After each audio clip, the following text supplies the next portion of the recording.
दोनों महाभूलों के लिए तुम्हें दंड मिलेगा, दंड मिलेगा तुम्हें। अब तुम सब मेरा भोजन बनोगे।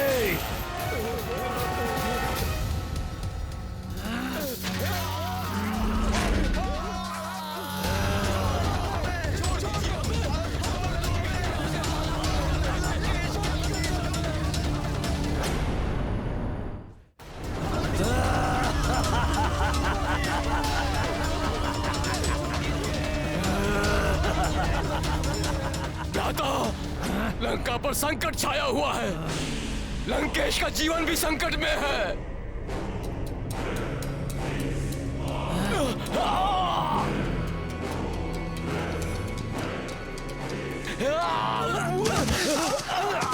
हाँ भ्राता, आपातकाल है। लंका महासंकट में घिरी हुई है। इसीलिए लंकेश ने स्वयं आपको जगाने का आदेश दिया है और शीघ्र ही आपको बुलाया है। लंका पर संकट?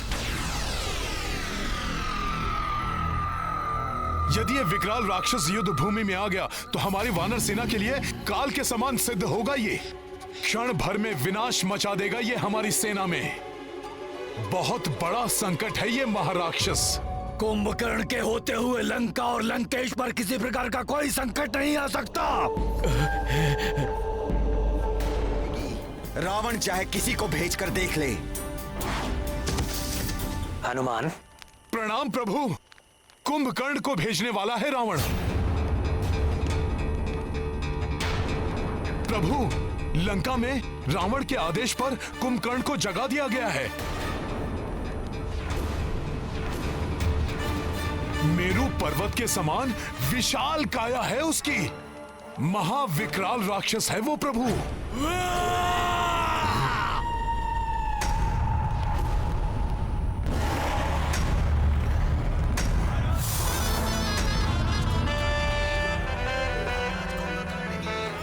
तो अपने उद्देश्य की पूर्ति के लिए भ्राता रावण ने असमय ही भ्राता कुंभकर्ण को निंद्रा से जगा दिया। कल युद्ध भूमि में इनसे सामना होगा। चलते फिरते पर्वत की भांति दिखाई देता है ये महाविकराल राक्षस। ये महाराक्षस इतना भूखा था कि जागते ही राजभवन का सारा भोजन खा गया। वाटिका के समस्त फल खा लिए।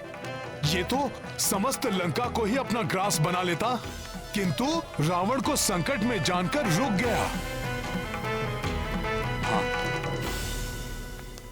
बहुत आदर करते हैं भ्राता रावण का वो, इसीलिए रुक गए।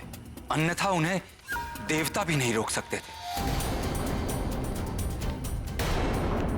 बचपन से ही उन्हें तीव्र क्षुधा लगती थी। ऐसा लगता था जैसे समस्त संसार को ही खा जाएंगे।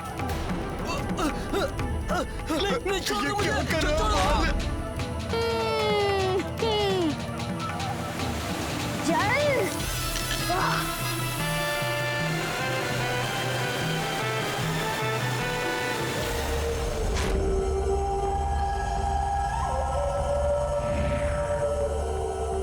अरे वाह, बहुत सारे चमकते हुए फल दिखाई दे रहे हैं।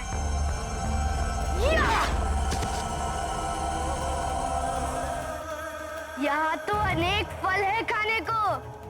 इन सबको भी उध्वस्त करता हूँ। हाँ?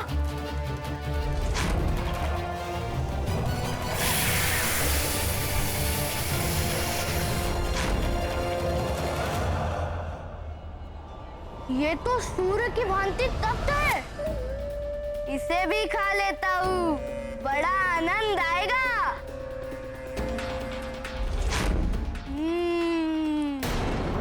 और क्या खाऊं, और क्या? वो क्या है? रजत की भांति चमकता हुआ। इसकी तो क्षुधा ही शांत नहीं होती। ऐसा ही रहा तो ये शीघ्र ही सारी सृष्टि को उद्ध्वस्त कर लेगा। समस्त देवता चिंतित हो उठे थे। उन्होंने समस्त सृष्टि को तहस नहस कर दिया था। अब वो सभी ग्रहों के बाद चंद्र ग्रह को खाने के लिए आगे बढ़ रहे थे। तब उन्हें रोकने के लिए देवराज इंद्र को आना पड़ा। बस, रुक जाओ रक्ष बालक। ठीक है, रुक जाता हूँ। मैं देख रहा हूँ तुम मेरे लिए अच्छा और स्वादिष्ट भोजन जो लाए हो। भोजन मैं लाया हूँ? हाँ, वो छोटा सा श्वेत हाथी, उसे खाने में बड़ा आनंद आएगा कुंभकर्ण को। इसके पूर्व ही मैं तुम्हारे टुकड़े टुकड़े कर दूंगा। तुमने अपनी क्षुधा को शांत करने के लिए इस सृष्टि को बहुत क्षति पहुंचाई है।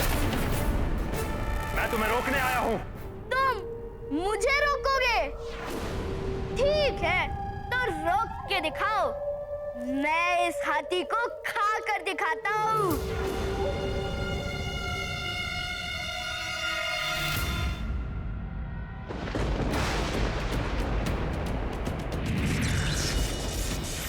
वाह, बहुत सुंदर हो तुम, स्वादिष्ट भी होगे।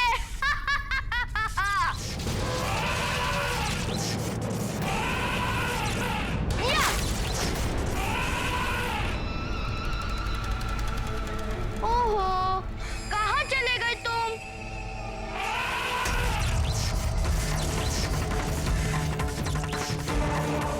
बहुत उत्पात मचा लिया तुमने।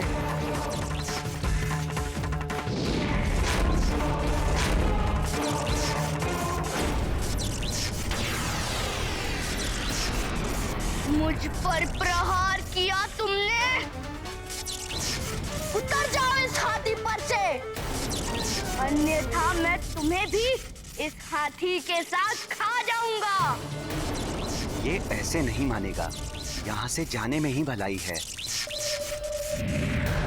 अंततः इंद्रदेव को भी निराश होकर लौटना पड़ा।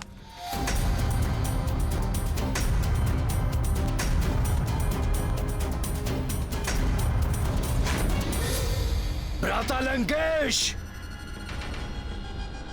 भ्राता लंकेश, कितनी व्याकुलता से मैं तुम्हारी प्रतीक्षा कर रहा था। शीघ्र बताइए भ्राता श्री, ऐसा कौन है जिसके कारण लंका संकट में है? कौन है वो जिसके कारण असमय ही आपको मुझे निद्रा से जगाने की आवश्यकता आन पड़ी? वो शत्रु कोई भी हो, उसे मैं क्षण भर में ही मसल दूंगा।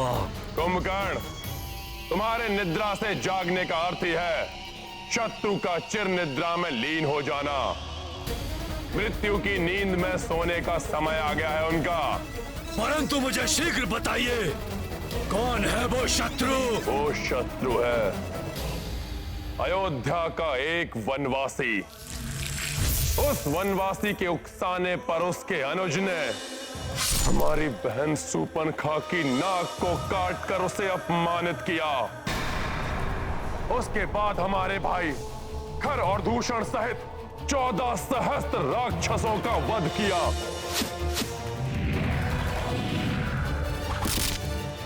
उससे प्रतिशोध लेने के लिए मैंने उसकी पत्नी का अपहरण किया।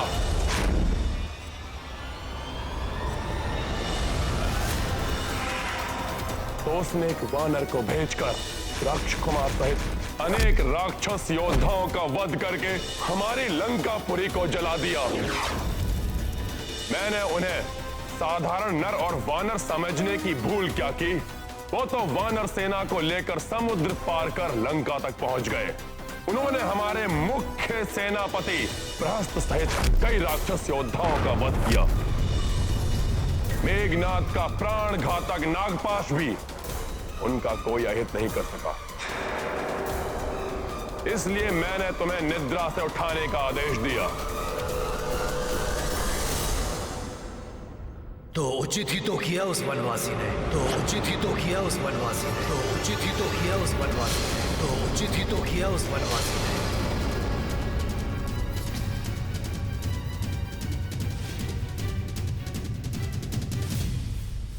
अति पर अंकुश लगाना अनिवार्य होता है।